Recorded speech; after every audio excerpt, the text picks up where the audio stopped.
organism is the counterfeit.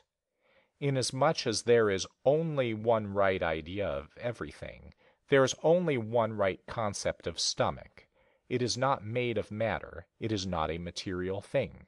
It is a mental concept, and as such has its rightful place in the divine mind.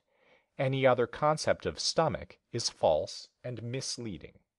It is time for Christian Scientists to stop trying to doctor sick organs and devote themselves to exchanging their imperfect models for better and more improved beliefs, which is the only true method of healing.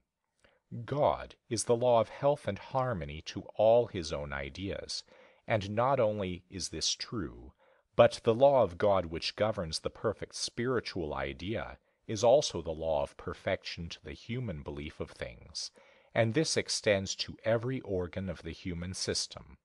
Whatever God knows about hand, eye, foot, is all there is to know about them.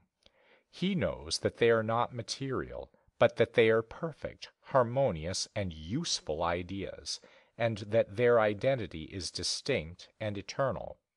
If a man has the wrong concept of hand, eye, foot, his only salvation is to get the right idea concerning these useful members. If his body should be injured, it would be his concept of body that is affected, not God's, and the remedy is for him quickly to give up his erroneous belief of body and acquaint himself with God's idea. In the words of Eliphaz, "Acquaint now thyself with him, God, and be at peace." On page 218 of Miscellany, Mrs. Eddy writes, quote, "Neither the Old nor the New Testament furnishes reasons or examples for the destruction of the human body, but for its restoration to life and health as the scientific proof of God with us. The power and prerogative of truth are to destroy all disease and to raise the dead, even the selfsame Lazarus. The spiritual body, the incorporeal idea, came with the ascension." End quote. We can have no other body than the one perfect incorporeal idea. Man being the compound idea of God, it naturally follows that everything which is included in the consciousness of man must be spiritual and perfect, or it is not the consciousness that God knows and which man should have. Matter can never be spiritualized, but our mistaken belief, which presents itself as matter, can be corrected and thus spiritualized. To heal an imperfect heart, which is simply a wrong belief of heart, one must repudiate the testimony of material sense, and claim the presence of God's idea in order to improve his false concept. It is not necessary that he should know just what the divine idea back of the human belief of heart is. All he needs to know is that his mistaken sense of heart, which appears to be material, is not the right one, and that God's idea is present now and here, and there is no other. If a man has an unhealthy belief of stomach, the only remedy is to admit the falsity of all that mortal mind says about stomach, and claim possession of God's idea, which is the only perfect reality. All sickness is due to a wrong belief of things, and the only remedy is to get the right idea. Because there is a right idea of heart and a right idea of stomach, we can understand what our leader means when she says, quote, "Divine science excludes matter, resolves things into thoughts, and replaces the objects of material sense with spiritual ideas." End quote. Science and Health, page 123. If there were no spiritual ideas with which to replace objects of material sense, our diseased beliefs could never be corrected, and our bodies could not be scientifically healed. God is not separate from his ideas.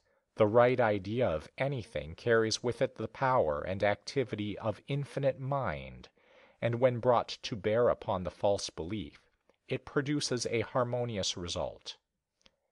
If it is true that a wrong belief concerning body manifests itself as a disordered material condition, then the right idea, which corrects the false belief, must produce an improved physical manifestation. We can never heal by attempting to exercise the power of truth on a sick body.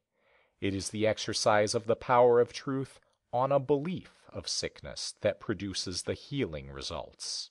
Christian Science is an exact science, and as such it will permit of no deviation from its principle and rule.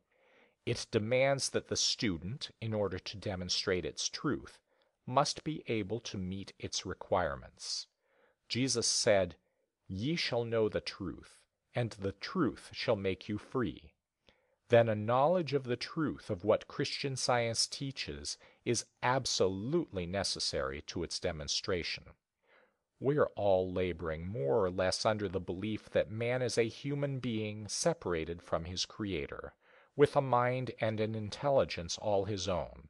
This belief must be destroyed, and the only way to accomplish its destruction is by constantly holding in thought the right idea, and by declaring the presence and activity of all the ideas of God.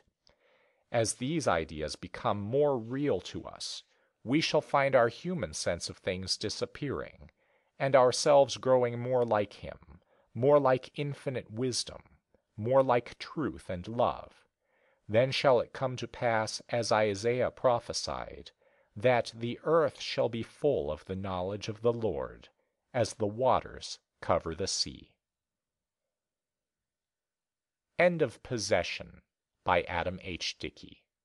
Recorded by November 8 Echo Victor Victor in the Christian Science Reading Room, Centerville, Ohio.